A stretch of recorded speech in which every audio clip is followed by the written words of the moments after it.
안녕하세요. 오늘 폭염주의보 내렸는데 다들 건강하시죠?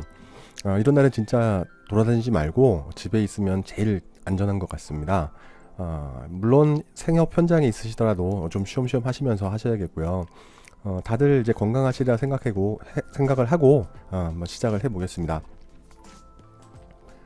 자, 오늘은 소금의 효능 중에서 골다공증에 대한 얘기를 여러분들과 함께 해보려고 하는데요. 제게 질문을 주셨었어요. 그러니까 질문이라기보다는 이제 염려와 걱정이 섞여 있던 말씀인데요. 인터넷을 검색해 보시면 소금이 몸 속에 있는 칼슘을 빼서 나가기 때문에 골다공증을 조심하라 이런 내용이 엄청나게 많습니다. 그러니까 NaCl을 갖다 내보냈는데 미네랄이 필요하다고 제가 말씀을 드렸잖아요. 칼슘도 여기에 속하는 거고요. 그러니까 그런데 이제 인터넷에 널려 있는 그 정보들은 거짓말은 아니에요. 사실이에요. 그런데 여기서 이제 하나 간과하고 있는 게 있는데요. 그게 뭐냐면 인터넷에서 얘기하는 그 소금은 정제염을 의미하는 겁니다. 그러니까 제가 말씀드리는 것은 그러니까 미네랄이 풍부한 천일염은요, 그거를 말씀을 드리는 거 영향을 미친다라는 게 아니에요. 그러니까 골다공증을 일으키는 거는 결론은 정제염이다. 자, 이걸 한번 우리 조상들로부터 한번 볼게요. 자, 우리 민족 말고 우리 조상들 자체를 한번 볼게요. 한 100년 전으로만 한번 가볼까요? 우리보다 이렇게 먼저 살던 사람은 진짜 엄청 짜게 먹었거든요. 그런데 지금은 싱겁게 먹으라 하잖아요. 우리가 싱겁게 먹을 수 있는 음식들이 있을 수밖에 없는 이유가 냉장고가 퍼지면서 이게 가능했던 거예요. 그러니까 싱거운 반찬을 갖다가 저장을 하는 게 가능해졌죠. 냉장고 때문에. 이게 냉장고가 발명돼서 이제 보편화되기 전에는요, 어땠었냐면 우리들은요, 전부 다 짠 음식을 먹었습니다. 짜면요, 저장이 가능하잖아요. 그러니까 우리 어릴 때 그때 밥 반찬 한번 생각해 보세요. 다 그런 것들이잖아요. 짠 것들이요. 그러니까 우리네 저장식품들 생각하시면 됩니다. 그러니까 그리고요, 어떤 음식이 있냐면 여기 보면 뭐 시래기 같은 이런 건조식품들 말려놓은 거 이런 거 말고는요, 이렇게 말려도 저장이 가능하지만 반찬으로 보면 장아찌류들을 보면은 굉장히 짜잖아요. 그러니까 소금도 들어가고 간장도 주로 만드니까요. 장아찌가 뭐 우리 뭐 간단하게 생각을 한다면 뭐 다 아시겠지만, 이 방송 보시는 분들 중에서 연세 많으신 분들이나 아니면 연세가 많지 않으셔도 지방에서 유년 시절을 보내셨던 분들, 뭐 서울도 마찬가지고요. 한 70년대만 해도 냉장고 보급이 잘 돼 있지 않았었거든요. 그래서 요즘에야 뭐 집에 뭐 냉장고 뭐 2개는 거의 보통이고요.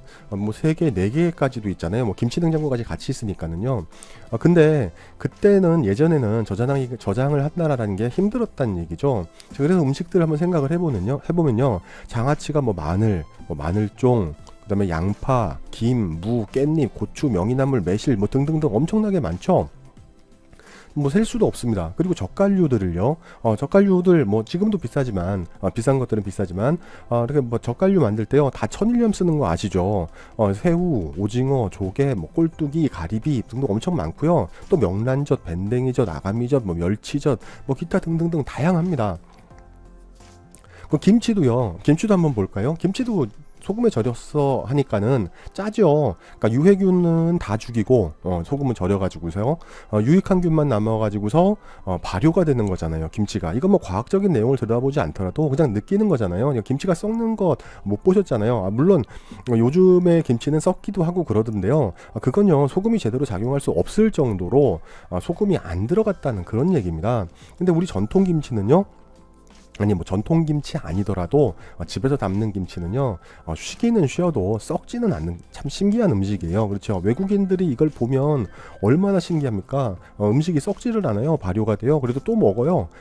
그러니까 우리 지금 다른 음식들은 홍보를 어떻게 하는지 모르겠는데 김치만큼은 한국산이 최고잖아요. 그러니까 이거 뭐 김치만 따로 이렇게 막 정부에서 막 홍보를 하고 이제 그런 것도 있는 것 같은데, 제가 볼 때는 그것보다 다른 것들이 더 있는 것 같아요. 뭐냐면 제가 한 20년쯤 전에요, 일본에 진짜 많이 다녔었거든요. 지금 뭐 별로 관계가 안 좋아서 그런데 진짜 많게 갔을 때는 한 6개월에 한 20번도 넘게 갔던 것 같아요. 근데 거기 가면요, 일본에 그 후리마게또라는 데가 있어요. 그러니까 후리마게또가 영어로 얘기하면 그냥 플리마켓이에요. 근데 우리말로 이제 벼룩시장이잖아요. 그러니까 일주일에 한 번 정도를 갔다가 그 플리마켓에 후리마게또에 오가다사 쪽 그 사장님이 돌아다니면서 이제 장을 여는데, 그 장이 열리는데 거기서 알게 된 어떤 한국 할머니 한 분이 계세요. 그러니까 제일교포죠.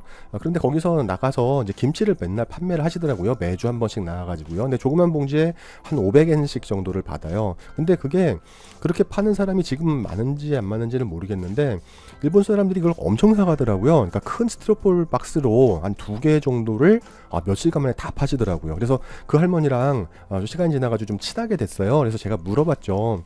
생업으로 이제 김치를 파시냐고. 그랬더니 하시는 말씀이 일요일 하루만 김치를 팔면 뭐 일주일을 생활을 해도 남는다 그러시더라고요. 이야기가 이제 다른 얘기를 했는데 그러니까 김치가 한국 김치가 뭐 제일 좋다 요걸 뭐 이야기하려다가 이제 이쪽으로 이제 얘기를 했습니다. 그러니까 제가 근데 이런 것들을 왜 얘기를 할까요? 그러니까 그냥 소금 좋다, 그냥 소금 좋다, 뭐 이렇게만 얘기하면 될 거. 근데 한남극에서 이제 이런 것만 얘기를 하면 다른 것도 알아가야 되는데 그게 별로 없잖아요. 그래서 한번 우리 초등학교 때 자연 시간으로 한번 돌아가 보시죠. 저는 이제 개인적으로 이제 6학년 때 자연 시간으로 기억이 되는데요. 이제 그때 이제 산성, 뭐 염기성 이런 걸 배웠단 말이에요. 여기서 염기성은 이제 알칼리성을 갖다가 이야기하는 거고요. 산성은 식초로 기억이 되고요. 뭐 염산 같은 거 이제 묽은 염산 이런 것들도 사용을 할 수가 있고 이제 염기성, 이제 알칼리성은 제가 생각으로는 그때 이제 수산화칼슘으로 기억이 돼요. 이제 그거를 이제 섞은 물로 이제 염기성, 이제 알칼리성 이제 물을 만들어 가지고서 그걸 갖다가 산성인지 염기성인지 체크를 하는데 그 리트머스 시험지로 하면 빨갛게 변하고 파랗게 변하고 하는 색깔로서 이거 산성이다, 염기성이다 이거 판단하잖아요. 근데요. 좀 잘 생각해 보시면 천일염은요 미네랄이 풍부하잖아요. 그러니까 미네랄이 풍부하기 때문에 약 알칼리인 염기성으로 보셔야 돼요. 자, 그럼 이제 답이 나오시죠.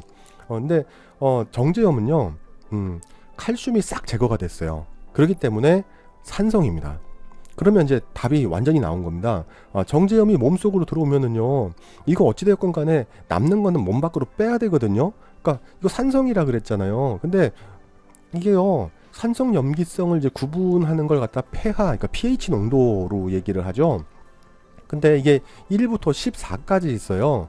근데 7이 해당하는 게 중성이고요. 이거보다 숫자가 낮으면 산성, 높으면 염기성 이렇게 구분한단 말이죠.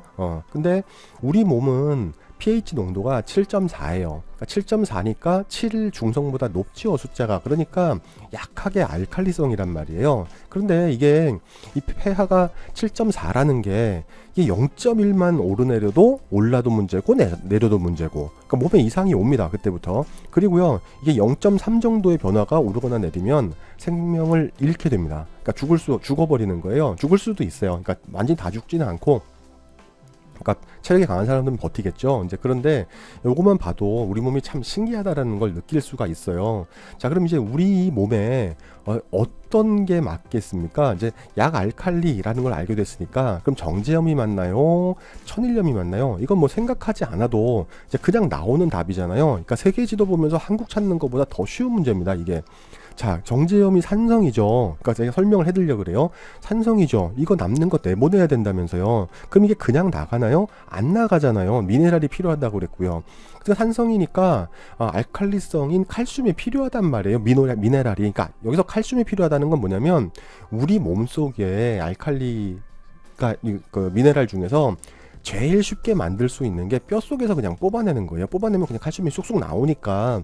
그래서 우리 몸에서 가장 쉬운 게 칼슘이기 때문에 그거 뽑아내고 나면 어떻게 됩니까? 골다공증이 오는 거예요. 그래서 뼛속이 막 꽉 차 있어야 되는데 거기 구멍이 뻥뻥뻥뻥 뚫린다는 얘기죠. 근데 천일염은요.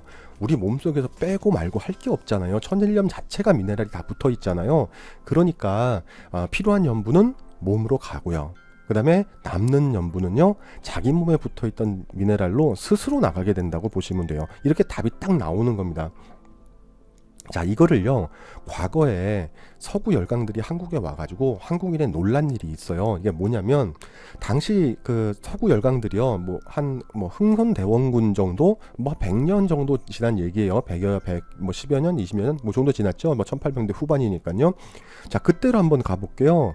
근데 당시 서구 열강들이 한국에 들어오면서 뭔가를 팔려고 했어요. 그러니까 100년 전에야 뭐 정복해서 식민지를 만들고 뭐 물건을 뭐 약탈하고 그러는 게 아니잖아요. 일본 애들은 그렇게 했지만 이제 산업혁명 이후에 서구 열강에서 제조업이 막 발달을 하면서 자국에서 그게 다 소화가 안 돼요. 다 팔리지가 않아요. 그러니까 그걸 나가서 외국에서 팔려고 했던 걸 그때 뭐 우리나라까지 앞에 와서 뭐 이양선이 나오고 막 이제 했던 이제 그런 것들이 그때 얘기예요. 그래서 외국에서 상인들이 이렇게 들어와야 되는데 뭐만 상인들이 들어오면 이제 머리 노랗고 눈 파랗고 이제 그러니까 이상하잖아요. 그러니까 이 상인들이 쉽게 장사를 하기 위해서 거기서 이제 의료진들도 같이 보냈어요. 그래서 진료를 같이 해주면 호감도 사고 이러면 또 장사도 잘 되고 이렇게 하니까 이제 그렇게 들어왔단 말이죠. 근데 이 의료진들이 한 말이 있잖아요. 이상하다. 왜 나이가 많은 한국인들은 저렇게 골밀도가 빽빽하고 좋으냐. 그래서 한국인들을 대상으로 연구까지 했단 말이죠. 그때요. 그런데요.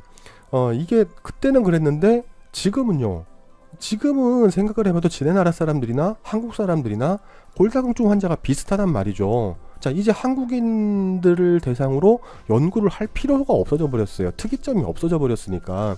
근데 이 특이점이 언제 나왔냔 말이죠. 박정희 정권 때 우리 얼마나 많이 정제염 먹으라 그랬어요. 이거 건강에 좋다고 하니까. 그래서 그건 일부러 막 먹으라 그랬었잖아요. 그래서 모든 인간의 질병은 보면은 먹는 것에서 온다고 보면 되는 거예요. 우리 몸에 들어오는 게 뭐 다른 게 있나요? 그러니까 억지로 막 집어넣고 뭐 이런 게 없잖아요. 음식 말고는요. 그러니까 음식은 자발적으로 우리가 먹어요.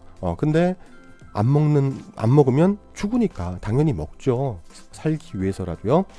그런데요. 한국인이 건강했던 거는 소금 때문이라고 볼 수 있습니다. 그러니까 외국 에서 서구 열강에서 왔을 때 그때처럼 보면은 자, 예전에 잘 사는 사람들은 사골국 잘 먹었죠. 근데 집집마다 매일 사골국 먹고 이제 그런 사람이 있지는 않았어요.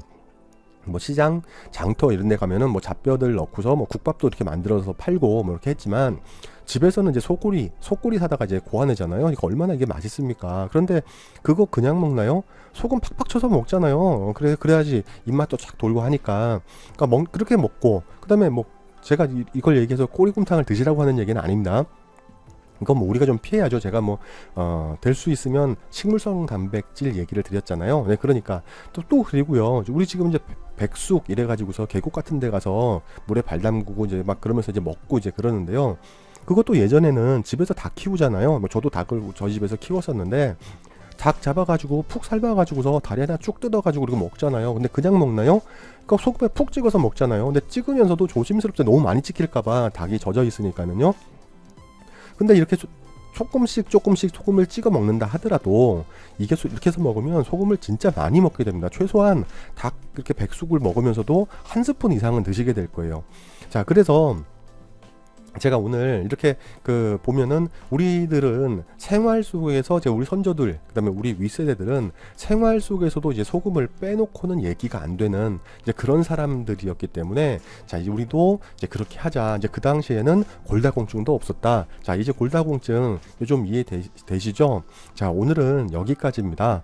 자, 오늘 시청해 주셔서 감사합니다.